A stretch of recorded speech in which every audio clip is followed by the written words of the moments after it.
You mentioned waiting for Quero. Yeah. Reminded me of Waiting for Guffman or Good Waiting movie. for Godot.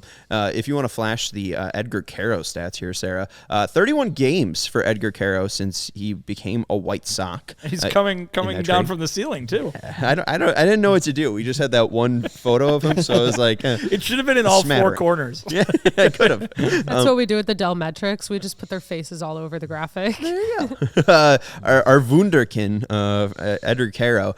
These are his stats with Double-A Birmingham. 31 games, 134 plate appearances, 31 hits, 4 doubles, 3 homers, 277 average, 366 on base percentage, and a 393 slugging. The one thing that did stick out to me was obviously the power or lack of power there with a sub 400 slugging percentage, and I do wonder how much of that was based on Birmingham's actual ballpark, home ballpark. So I am going to try to figure that out. But like, is 2024 too soon for the 81st prospect in baseball to be like, do we see Edgar Quero being an August call up, a September call up if, this is a team that's not competitive in 2024? I would be surprised just because that man can't drink yet. I'm not saying that's a requirement to be called up, but that's just to hammer it home. He's a young guy, and I think what's the hurt in letting him develop? I mean, you just showed it right there.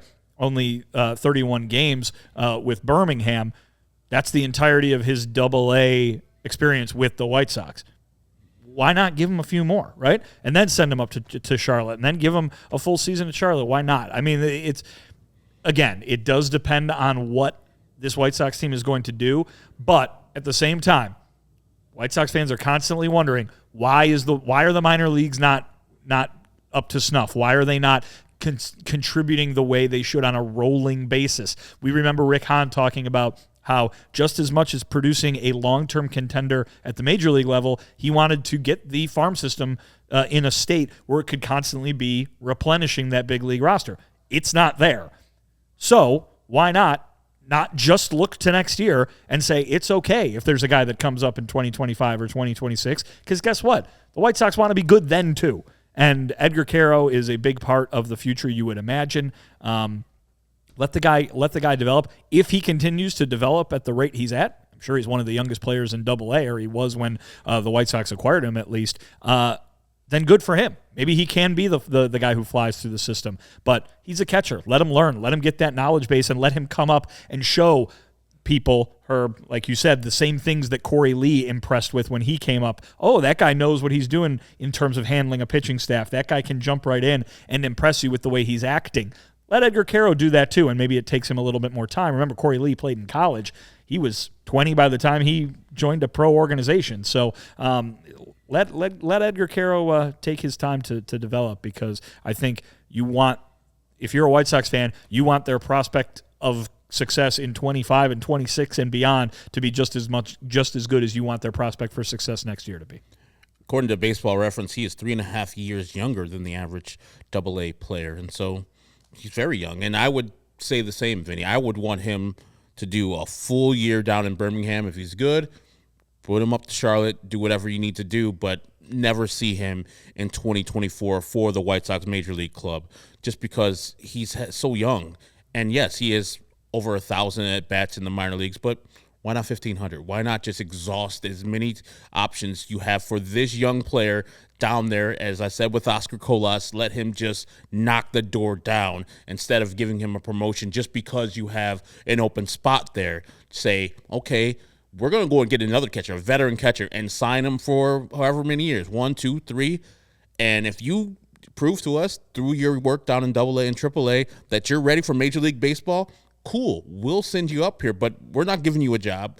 There's not an open spot like there was for Oscar Colas for him to compete at the Major League level. You have to prove it to us that you are worthy of this spot and that we're not going to send you back down after we bring you up here. So, yeah, let him go all 2024 down in the minors and in 2025 to start the year until he proves otherwise that he is ready to be the guy. And in 2025, he'll be 22. Baby. Yeah.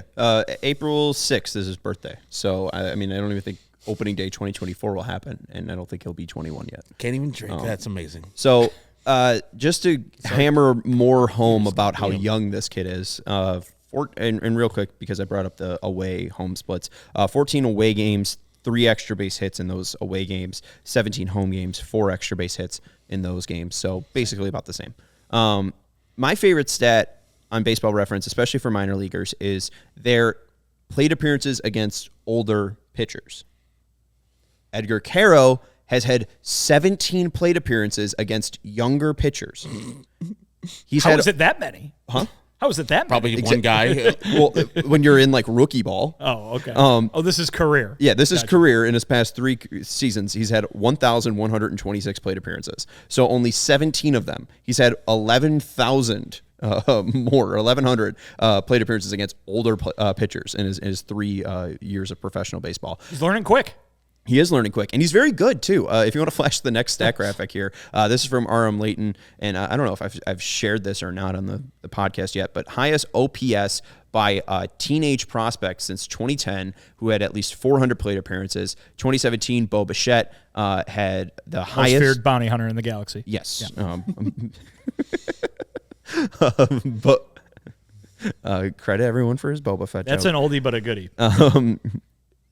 So 2017 Bo Bichette in A-ball and Advanced A, 988 OPS. Edgar Quero in 2022 with the Angels, 965 in A-ball. 2023 Samuel Basallo, I don't know that player, 953 OPS. 2013 Byron Buxton, 944 OPS. 2023 Jackson Holiday, 941 OPS. 2010 Will Myers, 934 OPS. And 2010 Mike Trout, OPS at 918. So pretty good names on there outside of the ones from 2023 like Holiday and Basallo that we don't know yet. But all the rest of the major leaguers there have done damage in the major leagues.